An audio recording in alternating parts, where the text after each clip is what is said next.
நம் ஆண்டவர் இயேசு கிறிஸ்துவின் நாமத்தினால் மகிழ்ச்சியும் சமாதானமும் நம் அனைவரோடும் இருப்பதாக. ரோமையர் 8:26 முடிய. இவ்வாறு தூய ஆவியார் நமது வலுவற்ற நிலையில் நமக்கு துணை நிற்கிறார். ஏனெனில் எதற்காக எப்படி நாம் இறைவனிடம் வேண்டுவது என்று நமக்கு தெரியாது. தூய ஆவியார் தாமே சொல்வடிவம் பெற முடியாத நம்முடைய பெருமூச்சுக்களின் வாயிலாய் நமக்காக பரிந்து பேசுகிறார். உள்ளங்களை துருவியாயும் கடவுள் தூய ஆவியாரின் மனநிலையை அறிவார்.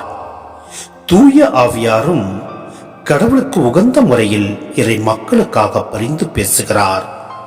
மேலும் கடவுளிடம் அன்பு கூறுபவர்களோடு, அதாவது அவரது திட்டத்திற்கேற்ப அழைக்கப்பட்டவர்களோடு அவர்கள் நன்மைக்காகவே ஆவியார் அனைத்திலும் ஒத்துழைக்கிறார் என்பது நமக்கு தெரியும்.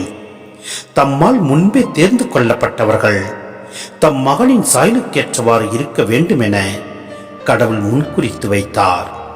அச்சகோதர சகோதரிகள் பலருள் தம் மகன் தலைப்பேரானவராய் இருக்க வேண்டுமென்றே இப்படி செய்தார். தாம் முன்குறித்து வைத்தோரை அவர் அழைத்திருக்கிறார். தாம் அழைத்தோரை தமக்கு ஏற்புடையவராக்கியிருக்கிறார். தமக்கு ஏற்புடையவரானோரை தம் மாட்சியில் பங்கு பெற செய்தார். சிந்தனை. மன்றாட்டு என்பது உள்ளத்தின் ஆழத்தில் நடந்தேறும் ஒரு இனிமையான சங்கமமாகும். மனிதரின் ஆவியும் தூய ஆவியும் இணைந்து நடத்தும் வேள்வி இது. இதற்கும் இயேசு கிறிஸ்து நமக்காக புரியும் பரிந்து பேசுதலுக்கும் தொடர்பு உண்டு. இயேசு நம்மிலும் நாம் அவரிலும் வாழ்வதால் இவை அனைத்தும் நம் உள்ள அந்தரங்கத்திலே தினமும் நடக்கின்றன.